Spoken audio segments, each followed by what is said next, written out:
180 شح وا أربيزا خبؤ أبو يكسلو أبو ألشلو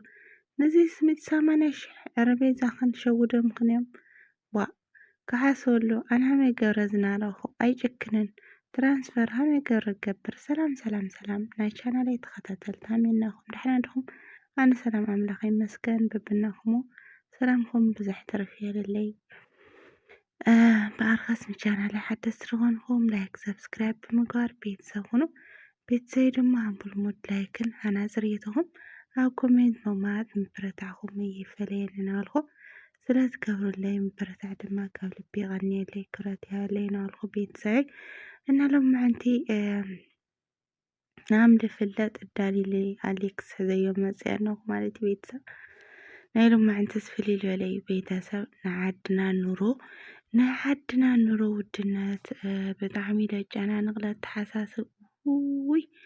لبلي مالتي بيتسانا يا همستر اللهم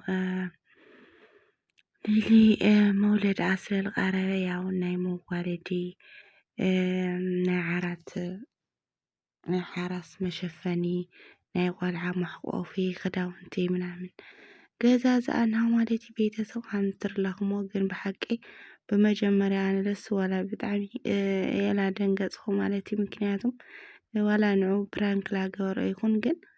በቃ እትልናገሮ እናራ ዋጋ እናው ልቀራረብ ዋጋ ድገለብ ማለት ብጣዕሚ የተሓሳስበን ነውሩ ማለት ቤተሰብና أليكس بتعمين أجنن بزقاتامي كنسناينا قرشي هامي هاملو ودقات المزي تقرشي ناس بتعمود وبقى قوزلي خوينو بيتاسا قوزلي مالتي حنا بيت ليا سدت لنا سواء خندز شرف خندز خوينو لنا قل معد شرف الوسخص خميديو بتعمي انت الخون لو بيتاسا هميديو تعاو عدنا خويدس منم تغرشي منم واقع يولي قوزلي مالتينا خمز مجمريا سنات ناقرو نارا أنا بتعمي خباريو ولا كو خندت للناقرو أيخون قل بقى بتعمي خباري مالتكو يقرا يولي يحسو نارا تواقاتات مالتي بتشاقن ولا خزر كاشو مالتي يخوني بحق مالتينا قن بيتسب وي نعدنا نرودنت ناليكس بزقاتامي تمشفني 50 شكل أكلها همي عمل دنقص همي مصر رأسو بقى مسفعلوك مصلع جمر نور بيتسا مالتينا بتشاقن زخازلو ليس 14 زناي مشفن 14 صبغ ياوت تنكر خوينو قلتات كي خونس بتشاقن صبغي ማለት ምስቲ ልንሆ ኑሮ ውድነት ግን እኮ ምንም ዋጋ ይውሊ በሐቅ ማለት የተወሰነ መዓልቲ ኢዳሚ ምንም ልጠቅም ገለ ይኾነ ሓደ ብጣዕሚ ረቂቕ ሲሲድ ኖቲ ልክዕ ዛንዜራ ይመስልና ቤተሰብ ያው ምንም እንዴ 4 ሸውን ናውዝሐይ ግን ያው እንግዲህ ዘመኑ ለምጻ ስለልኾነ ምንም ግበር አይካሊ ቤተሰብ ብቻ ግን እቲ ናይ ቆልዓ መሕቆፊ ክንደይ ኣብላቶ ክንደይ 15 ክዳን ገለል ኣለዎ እቲ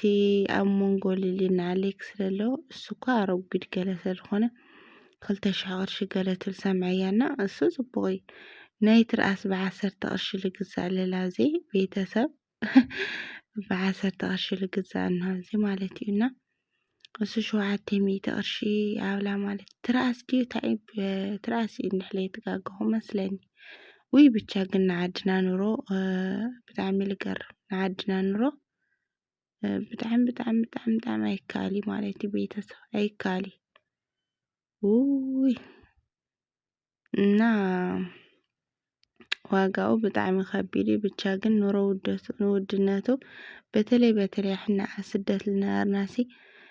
ወዮዚ እንግዲህ በኋላ ብሪያል ይኹን ግን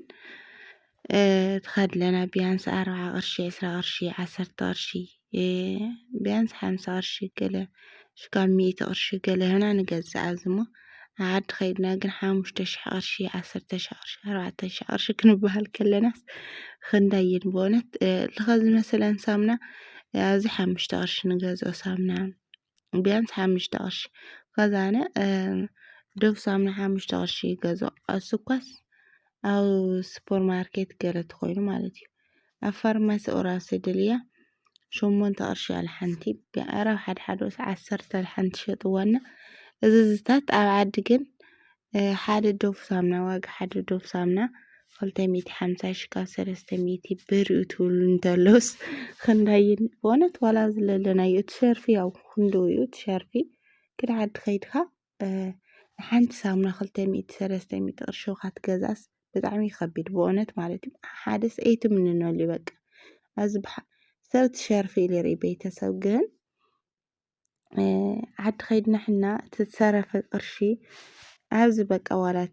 5 ቅርሺ 10 ቅርሺ ሕና ቀሊል መስሎ ይረአየና እሞ ግን ዓዲ ከይድና ለለ እቲ 200 300 ምውፃእ ብጣዕሚ ትልዓዲ ሰብ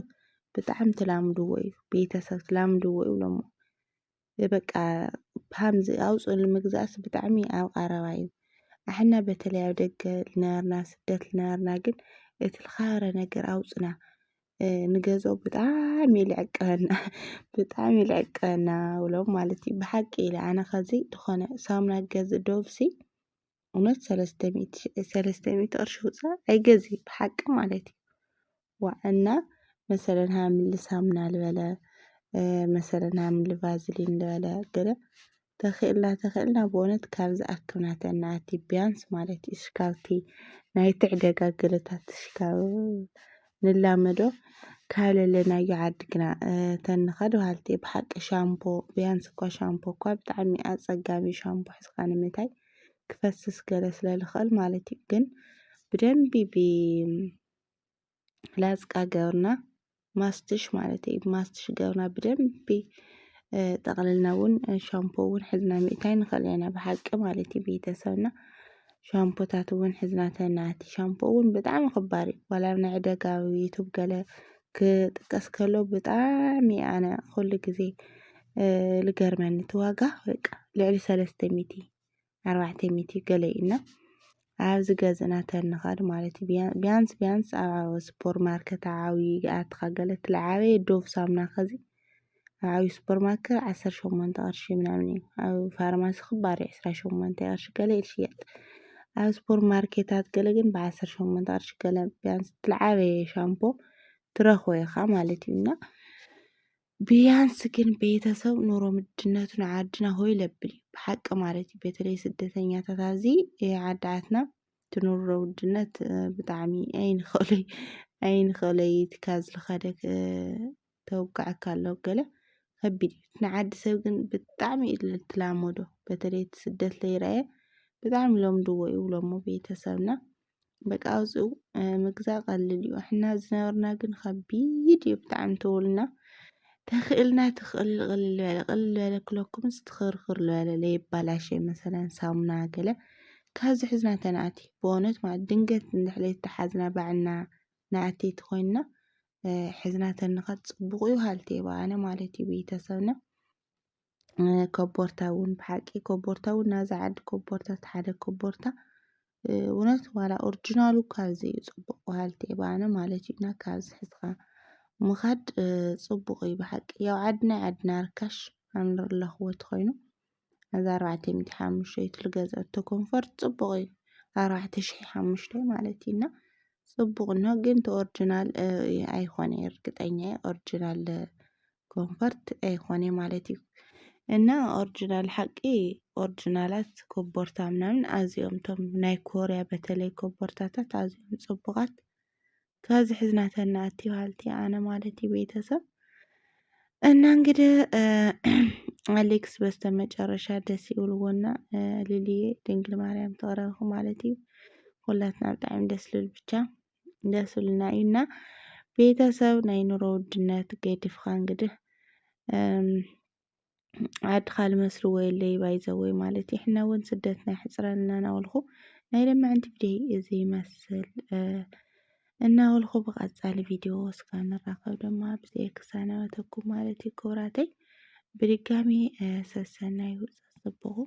ጠጥዕሙ መሞቻው ነበረ ንዓኹም ናበልኩ ብዝክሳነበተኩም ባይ ባይ